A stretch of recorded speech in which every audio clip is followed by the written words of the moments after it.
Voyez-vous cela como un échec si vous ne qualifiez pas pour la finale? Esta es una pregunta muy española, ¿eh? Muy en vuestro estilo. Vamos a lo negativo. ¿Qué puede ser lo peor? Pues continúa la vida, saldrá el sol. Cuando sale el sol en París es maravilloso. Si no pasamos a la final, aplaudiremos al rival, aunque no lo merezca, pensando en que me levanto otra vez y lo vuelvo a intentar. Y el año que viene volveré a intentar estar en la final. Ese es el objetivo.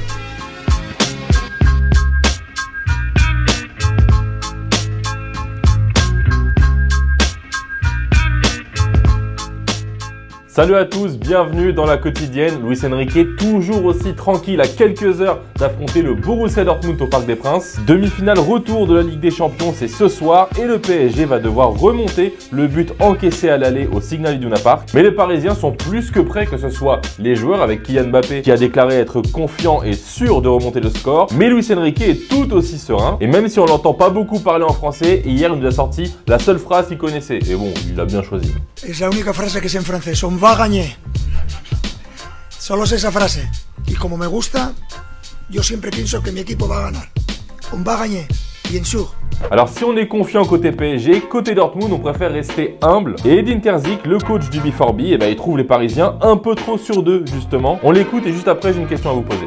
Ich glaube nicht, dass sie jetzt sehr entspannt waren letzte Woche in Dortmund und natürlich geben sie sich sehr zuversichtlich, jedes Recht zu. Das haben wir auch getan, nachdem wir unser Hinspiel bei Atletico Madrid knapp verloren haben wir uns auch vorgenommen, den Job dann in Dortmund zu erledigen.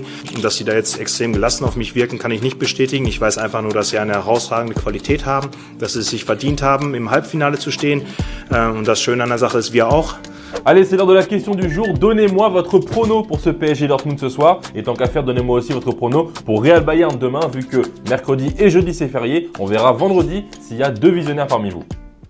Et tenez, Karim Adeyemi s'est entraîné en marge du groupe hier au Parc des Princes. Et comme il était strappé à la cuisse, des rumeurs de blessures ont commencé à naître sur les réseaux. Mais vous inquiétez pas, il est bien en forme. Et si vous en doutez, regardez ce qu'il nous a sorti à la fin de l'entraînement.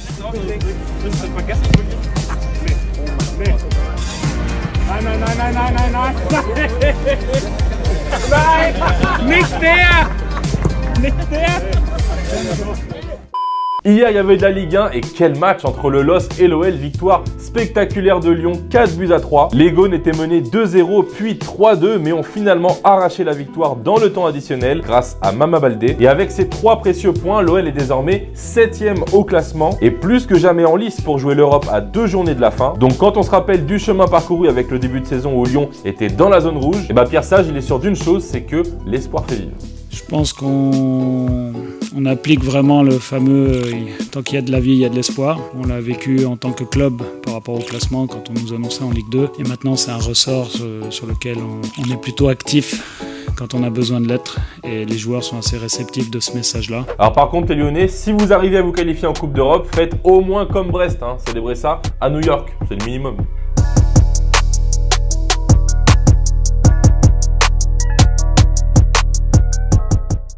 Allez, c'est l'heure de s'envoyer un bon petit football vrai. On va commencer en Argentine avec la finale de la Coupe de la Ligue, Estudiantes Vélez Sarsfield et ce golasso signé Eros Mancuso pour permettre à Estudiantes de prendre l'avantage. Et on va terminer en Australie avec le héros de la semaine, le gardien de Melbourne Victory, Paul Iso. Séance de tir au but contre Melbourne City, donc derby déjà. Et le gars a qualifié son équipe en sortant non pas une, non pas deux, mais 3 parades. Et en plus de ça, il a tiré son petit penalty et il l'a évidemment transformé, le boss.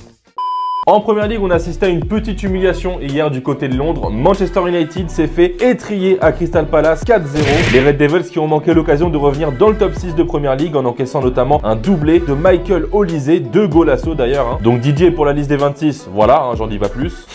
Et le coach de Palace, Oliver Glasner, nous a dévoilé en conférence de presse les secrets du doublé d'Olise. Tout s'est joué sous la douche.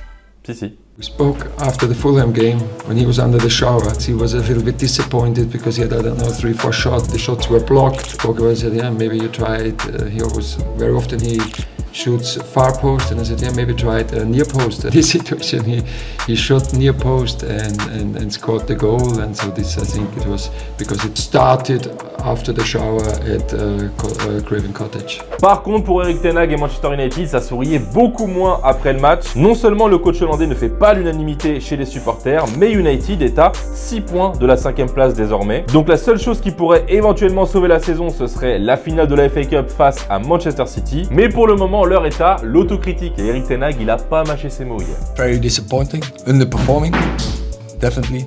Worst defeat.